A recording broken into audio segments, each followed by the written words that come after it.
Welcome back, and thank you for joining for another whiskey review. Today, we're going to take a look at the Glengoyne Teapot Dram, Batch 6, 59.3% ABV. Let's get this bad boy poured. Gotta get down the end of this bottle, but this is a cask strength offering, which if you're a regular to my channel, you know how much I love the cask strength bottlings. This is another one that's a gift from my good friend Keith at the Malted Man Cave. We got together recently for a little whiskey tasting, swapped a few bottles, and I was really impressed with this, so he was kind enough to give me the rest of it. Again, this is batch 6 of the Teapot Dram. There were only 2,772 bottles made, and this is bottle 40 of the 2772. So, tell you a little bit about this one.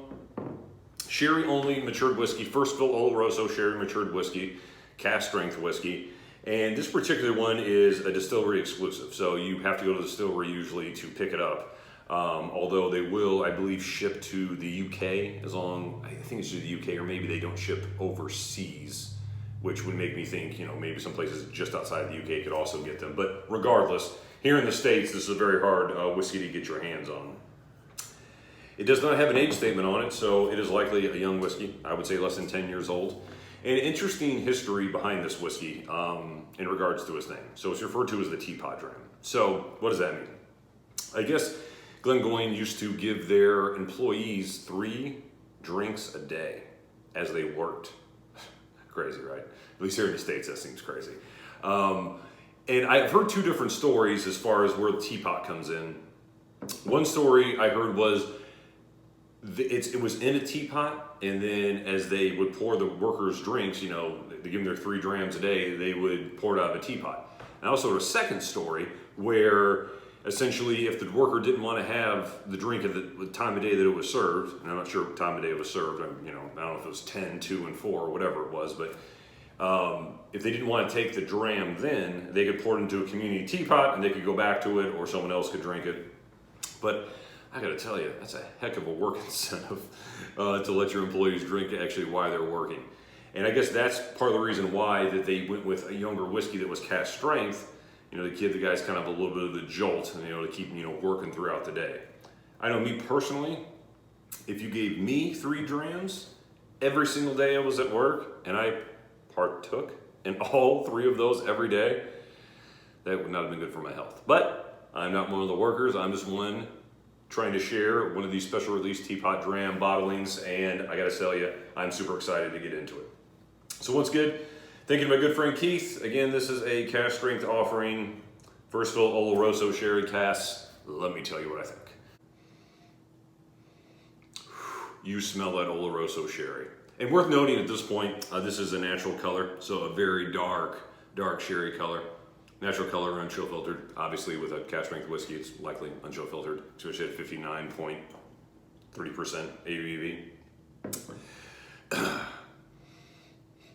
But yeah, that first fill Oloroso sherry just comes slamming out of the glass.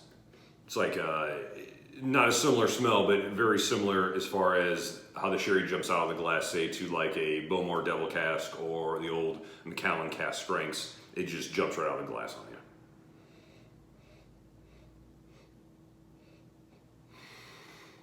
Chocolate and red berries. What red berry, I'm not exactly sure. I thought at times it was raspberry. I thought at times it was strawberry. The only fruit I know for sure I'm getting on this nose is plum. Strawberries and plum just covered in chocolate. No ginger like that I got from the old Macallan cask strength. There is no sign of what I always refer to as burnt matchstick that sometimes I get off of Oloroso sherry cask, especially first fill. No sulfur note whatsoever on the super sherried whiskey. I was lucky enough to have a couple of Glengoynes. I've had a 10, 12. I think I bought you both of those on this channel, or maybe just the 12. A buddy of mine recently shared the 25 with me and the 21. 25 was really good, by the way. I'm trying to get a bottle of that and bring it to you guys as well, but same thing, no matchstick, none of that sulfur nose whatsoever, just pure sherry, fruity, chocolate goodness. All right, first sip time.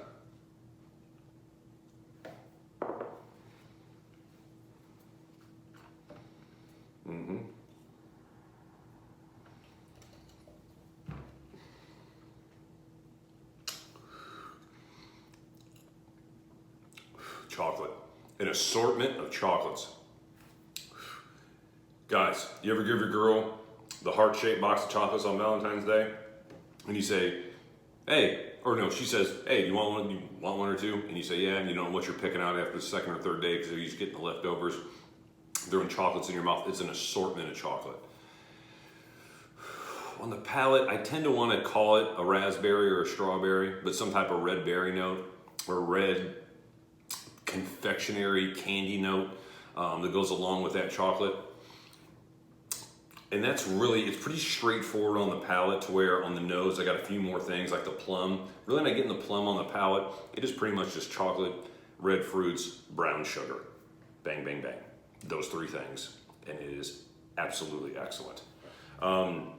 This is not an easy bottle to get your hands on at all. Mainly because of the quantity that they release them at in batches. And again, this is batch 6. But also the fact that it's, sold as kind of a distillery exclusive.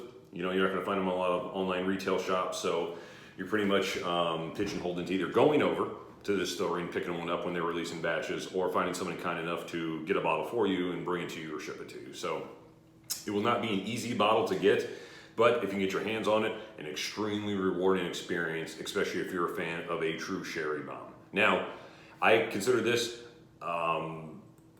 in the spectrum of sherry bombs, maybe 85 to 90% of what some of the other true sherry bombs are. It takes it a few steps back, even though the ABV is very, very similar. There's just something very smooth and, I hate to use the word smooth, there's just something very creamy and subtle about this whiskey compared to other high ABV, first fill, Oloroso sherry whiskeys that is just not matched in some of the other cask strength offerings.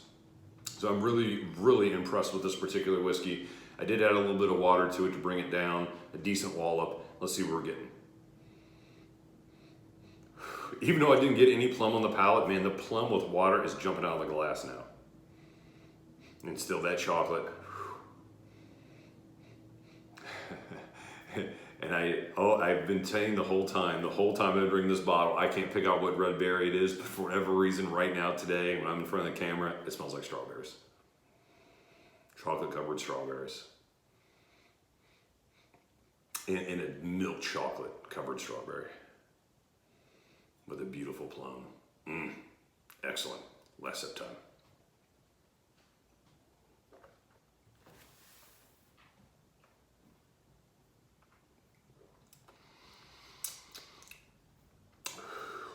With water, more spiciness.